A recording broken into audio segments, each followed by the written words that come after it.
So the subject actually belongs to a category of or a domain called risk management in healthcare. And while we just await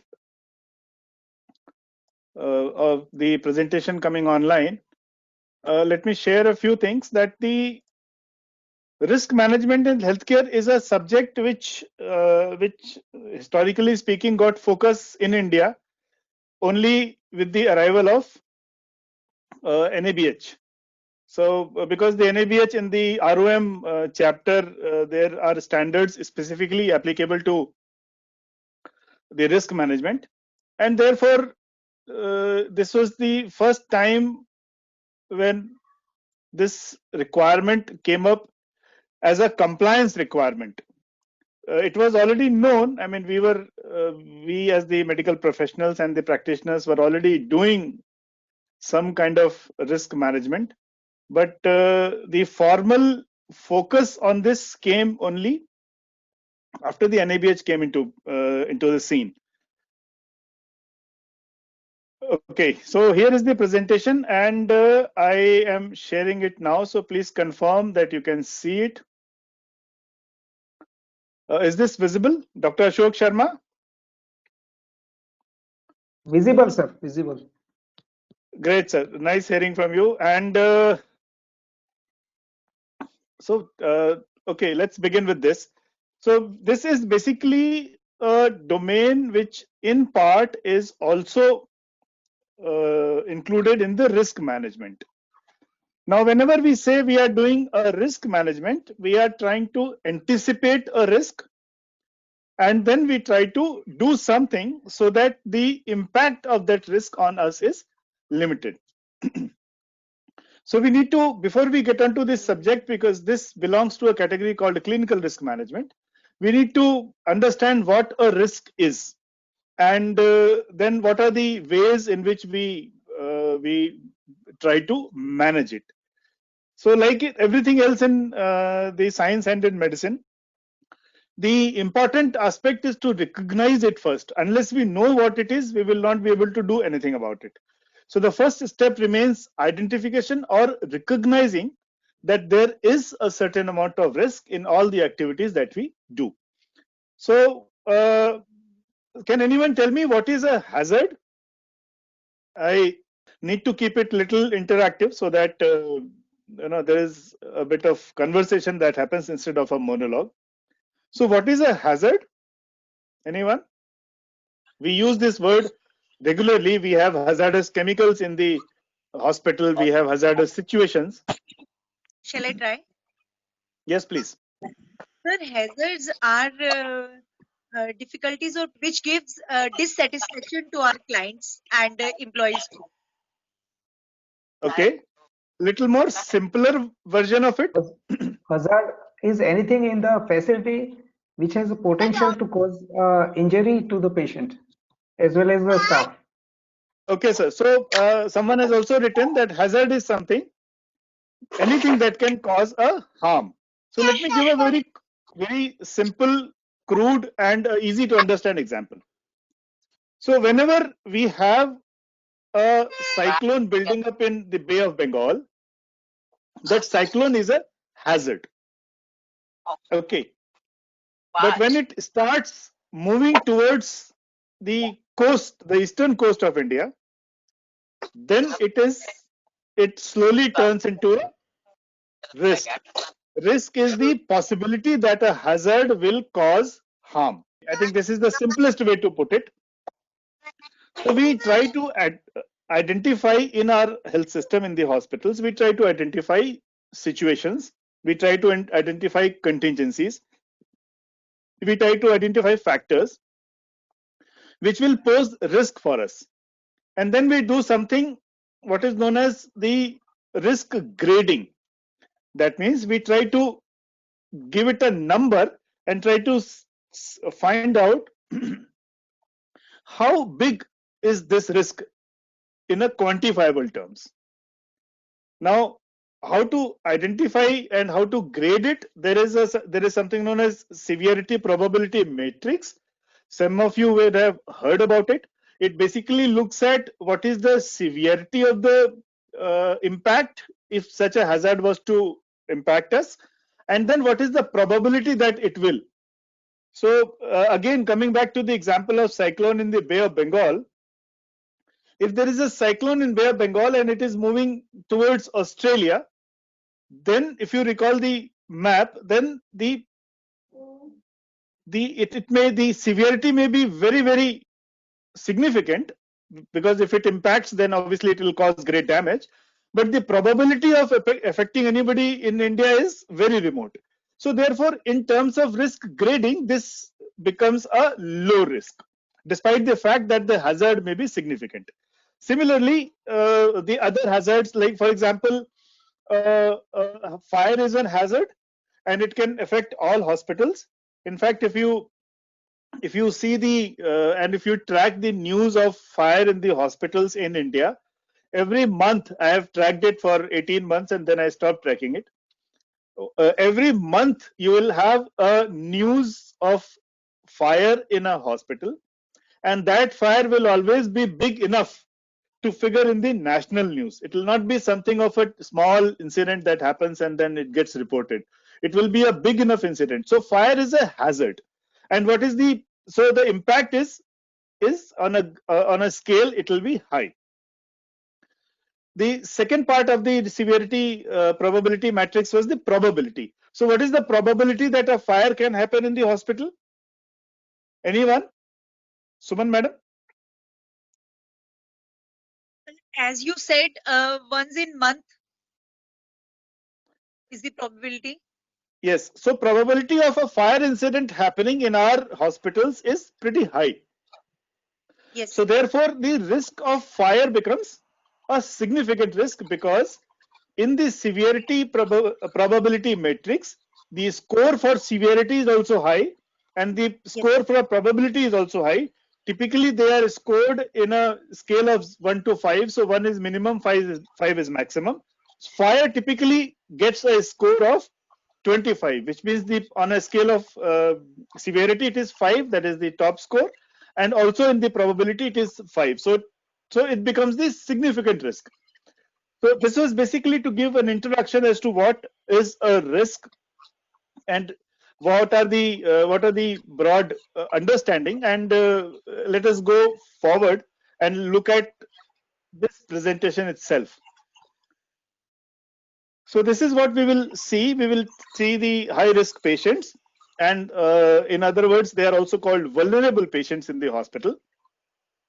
And we will see what are the reasons a person could be a high risk patient, or a patient could be a high risk patient. And we'll look at all these factors like the gender, age, pre-existing disability, disease condition, possibility of self-harm, medications, procedures, etc. So there are multiple ways in which a person can become vulnerable or can become a high risk patient in the hospital.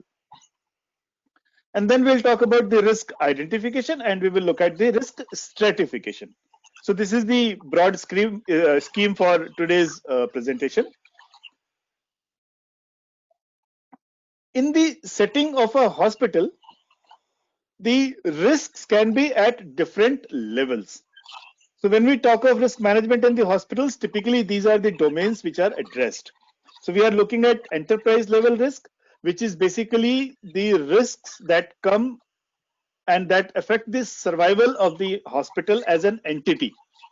So this will have the financial risks and various other issues. Then we may have facility related risks, which means those aspects of facility which have the potential to result in the harm to either patients, to staff, or to visitors and families. And then we have the clinical risk, which is essentially associated with all the patient care procedures. That is what we are going to cover today. And this risk is significantly higher for high risk category of patients. And then we may have the risk of external events, which could be political events, or it could be law and order situations, or it could be things like disasters or wars. So these are the broad domains in which we can classify risks for the hospital and address them. So enterprise level risk is basically addressed by having a strategy for it. So you look at the long-term survival of the organization and how the organization will continue to be financially viable and profitable. You look at the facility related risk by doing what is very popularly known as the facility inspection rounds. So therefore you try to find what are the areas where there can be an issue or a problem. Clinical risk or the high risk patients we will discuss today. And of course, the external events, for example, an earthquake or an industrial disaster, those we know and we are aware, just that we need to probably fit it in the big picture and look at it in that manner. So managing high risk patients involves addressing the clinical risk in patient care delivery. And these may be related to the attributes of the patient himself or herself.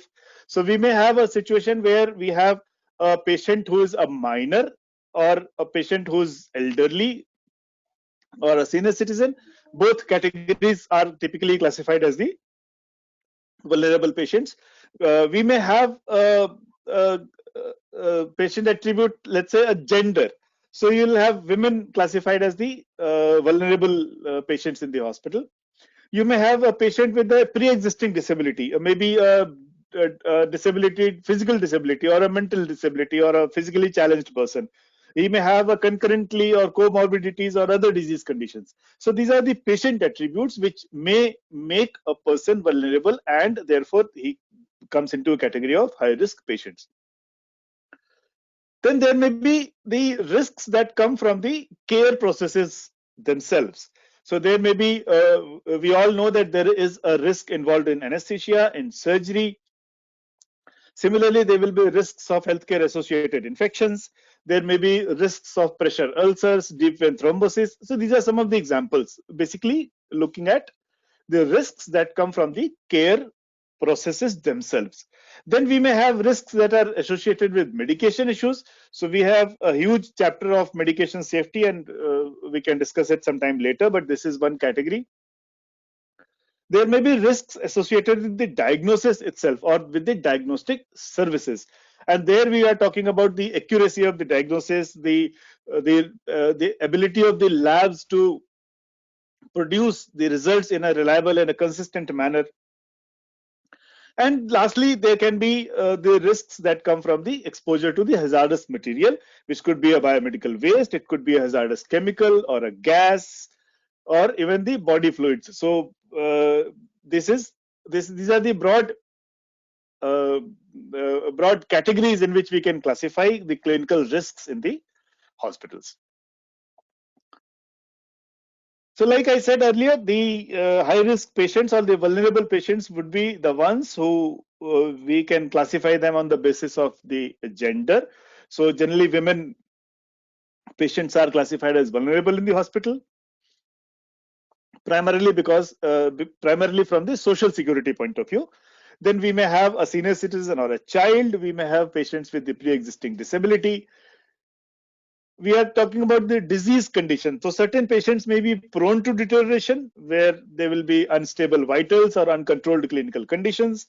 Patients may be prone to falls, to pressure ulcers, to thromboembolic events or DVT.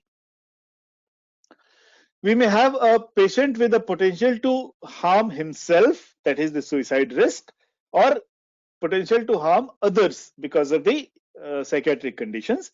Or it could be a temporary phenomena also, because a patient who's possibly in a psychiatric facility and is not in a condition to cope with the stress that he might be facing.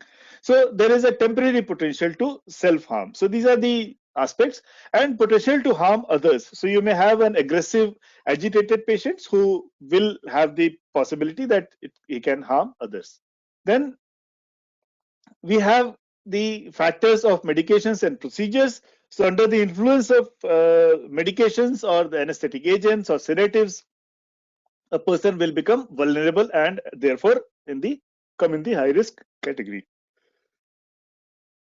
This also comes because of the surgical and the medical or the clinical procedures that we carry out on the patients.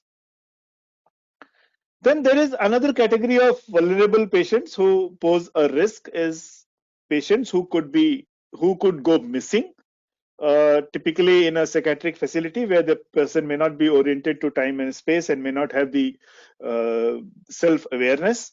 Then or it could be the other category of patients, for example, children, where there is a possibility that they may get physically harmed, or they may get abducted. So therefore we need to recognize this category of risks to the patients and classify them as vulnerable patients. So having seen the categories of it, now let us see what are the methods of identification. Identification of the risk factor and identifying a patient as at risk is important, and the documentation of it is equally essential. Therefore, the staff has to be alert to the possibility of a patient being vulnerable or turning vulnerable.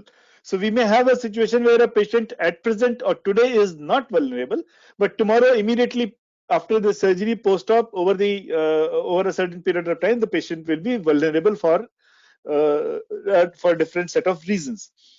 So therefore, the staff has to be aware that this is something that can happen. Then so for the purpose of risk identification, we typically use questionnaires, or we use the tools which are there to recognize or to identify which all patients fall in the category. And many of these tools serve a dual purpose.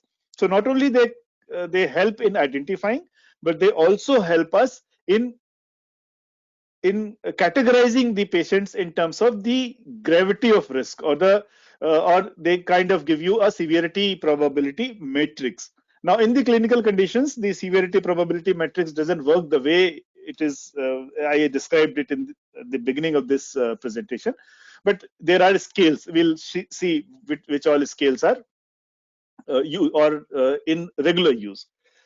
Then we use the examination findings. So in the clinical examination, in the initial assessment, when we find a person is not oriented to time and space, immediately the alert should be that, or the person should be able to recognize that this is a person who falls into the vulnerable patient category.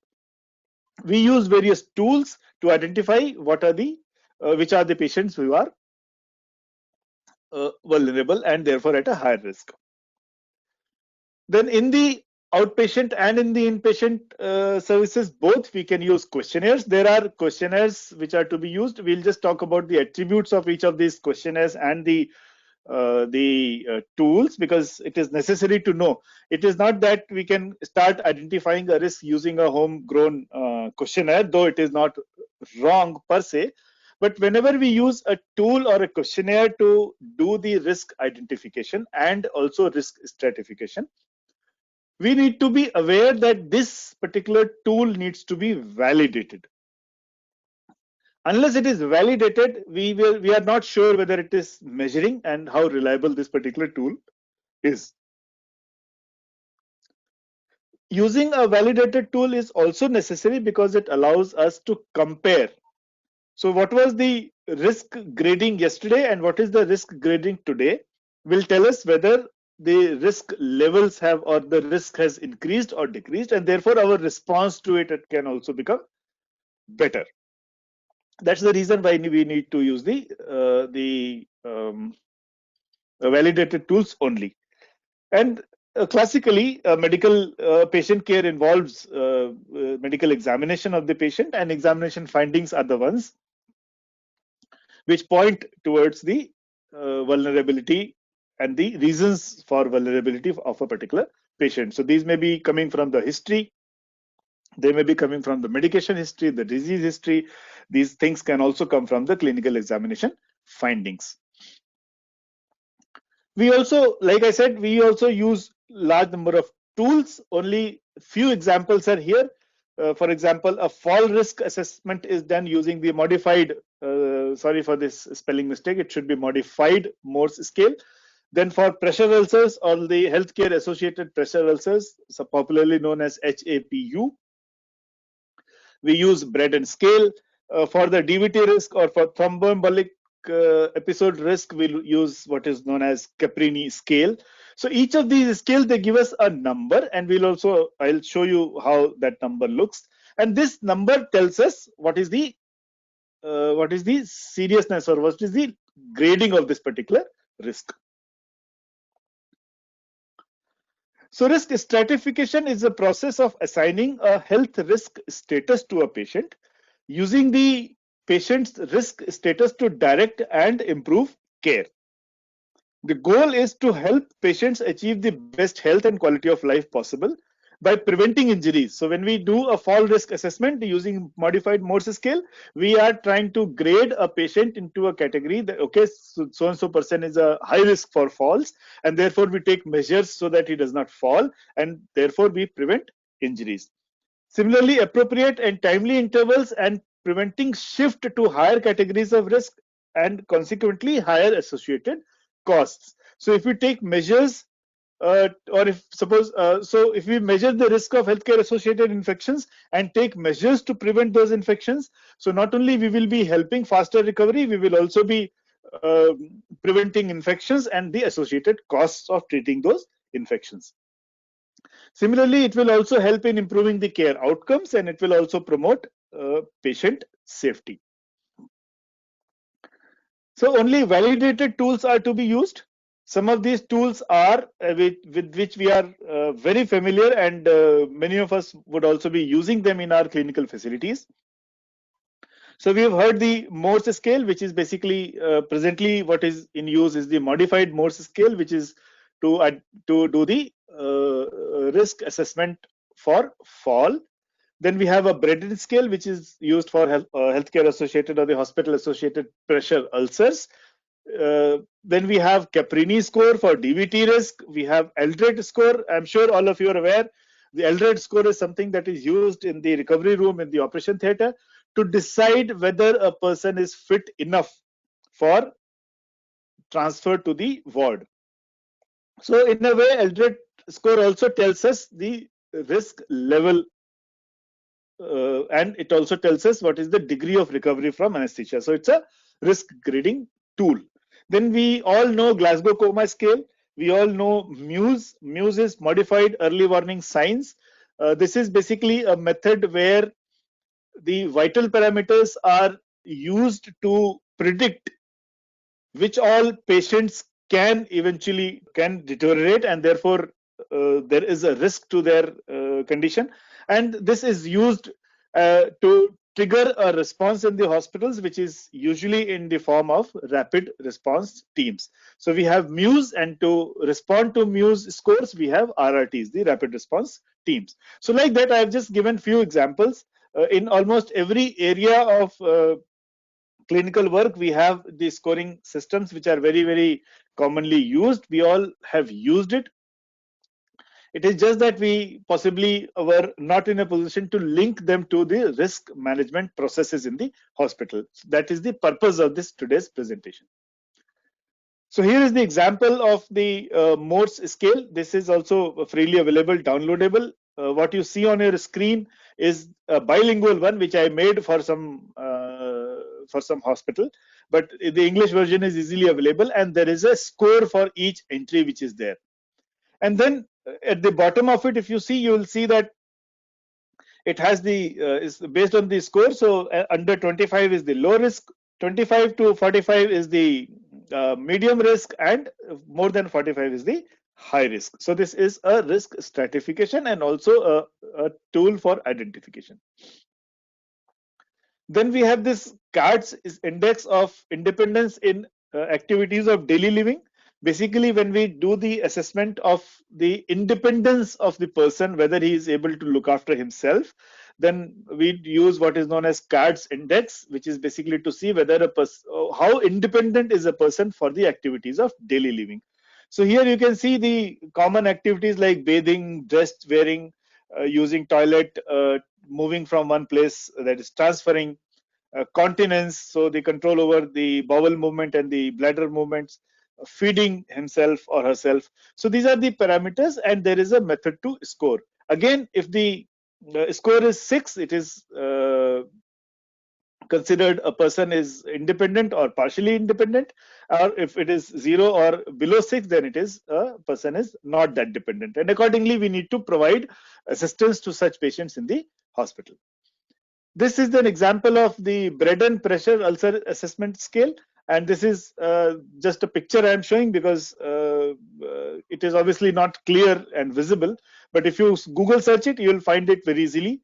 This is something that is to be used, and on the right side you can see there is a scale available, so 4, 3, 2, 1, and accordingly a score is there, and whether based on the score there can be no risk, a mild risk, moderate risk, or a high and a severe risk. So each of these scales will have a method to give you the overall grading: mild, moderate, severe, or like here it says no risk, mild, moderate, high, and severe. Thank you. So this is all I have for today's presentation. If there are questions, please ask. Or if there is any slide that needs to be repeated, I can go back before I disconnect the presentation and we have the discussion. Any questions?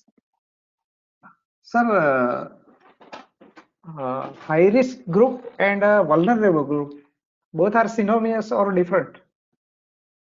Sir, the vulnerability, if it is high, then this will put a patient at a risk.